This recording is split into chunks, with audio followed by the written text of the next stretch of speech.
we seize these opportunities. I will be talking more about trade this year. It's going to have to be trade that combines opening their markets with an enforcement mechanism as well as just opening up our markets. I think that's something that all of us would agree on.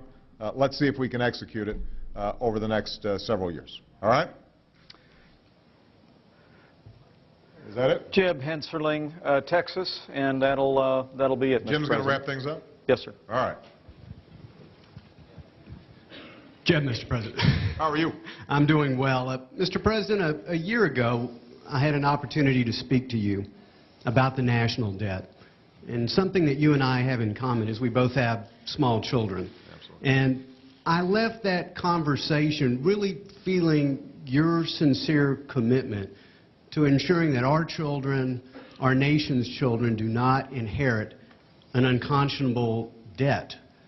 We know that under current law, that government, the cost of government is due to grow from 20% of our economy to 40% of our economy, and right about the time our children are leaving college and getting that first job. Mr. President, shortly after that conversation a year ago, the Republicans proposed a budget that ensured that government did not grow beyond the historical standard of 20% of GDP. It was a budget that actually froze immediately non-defense discretionary spending. It spent $5 trillion less than ultimately what was enacted into law. And unfortunately, I believe that budget was ignored. And since that budget was ignored, what were the old annual deficits under Republicans have now become the monthly deficits under Democrats. The national debt has increased 30%. Now, Mr. President, I know you believe, and I understand the argument, and I respect the view that the spending is necessary due to the recession. Many of us believe, frankly, it's part of the problem, not part of the solution, but I understand and I respect your view. But this is what I don't understand, Mr. President. After that discussion, your administration proposed a budget that would triple the national debt over the next 10 years. Surely you don't believe 10 years from now we will still be mired in this recession. It proposed new entitlement spending and moved the cost of government to almost 24.5% of the economy. Now, very soon, Mr. President, you're due to submit a new budget. And my question Jim, I know there's a question in there somewhere, because you're making a whole bunch of assertions, half of which I disagree with, and I'm having to sit here listening to them. At some point, I know you're going to let me answer. That's the question. You are soon to submit a new budget, Mr. President. Will that new budget, like your old budget, triple the national debt and continue to take us down the path of increasing the cost of government to almost 25% of our economy? That's the question, Mr. President. Jim, with all due respect, I've just got to take this last question as an example of how it's very hard to have the kind of bipartisan work that we're going to do, because the whole question was structured as a talking point for running a campaign. Now, look, let's talk about the budget once again, because I'll go through it with you line by line. The fact of the matter is that when we came into office, the deficit was $1.3 trillion. 1.3. So when you say that suddenly I've got a monthly budget that is higher than the annual, or a monthly deficit that's higher than the annual deficit left by the Republicans, that's factually just not true. And you know it's not true. And what is true is that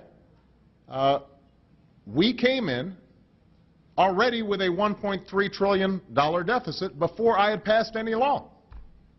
What is true is we came in with $8 trillion worth of debt over the next decade.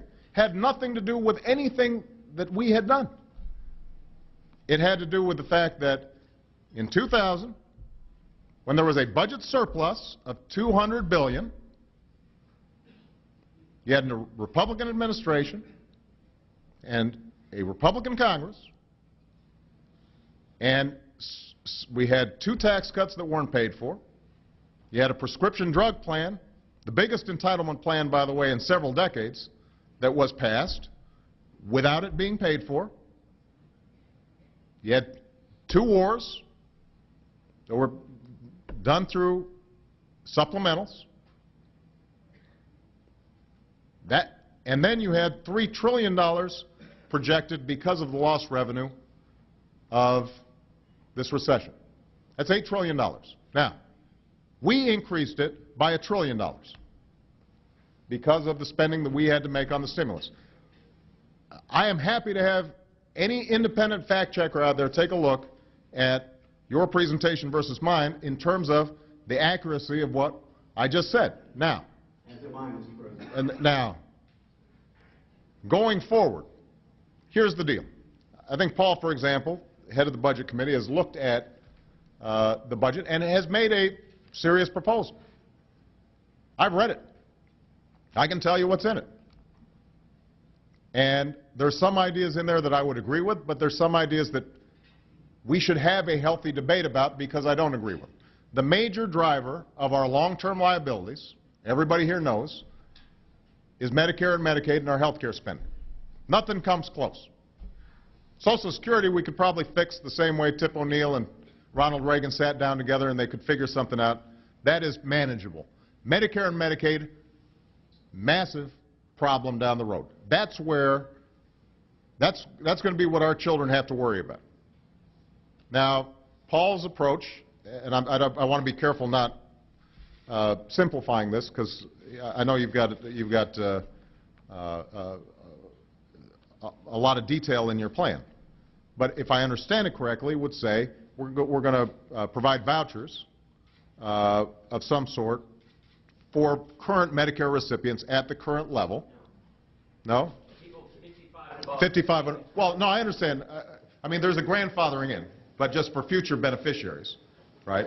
That's why I said I didn't want to. I want to make sure that I'm not being unfair to your proposal, but I just want to point out that I've read it, and the basic idea would be that at some point we hold Medicare cost per recipient constant as a way of making sure that that doesn't go way out of whack. And I'm sure there's some details that we grow it at a blend of inflation and health inflation.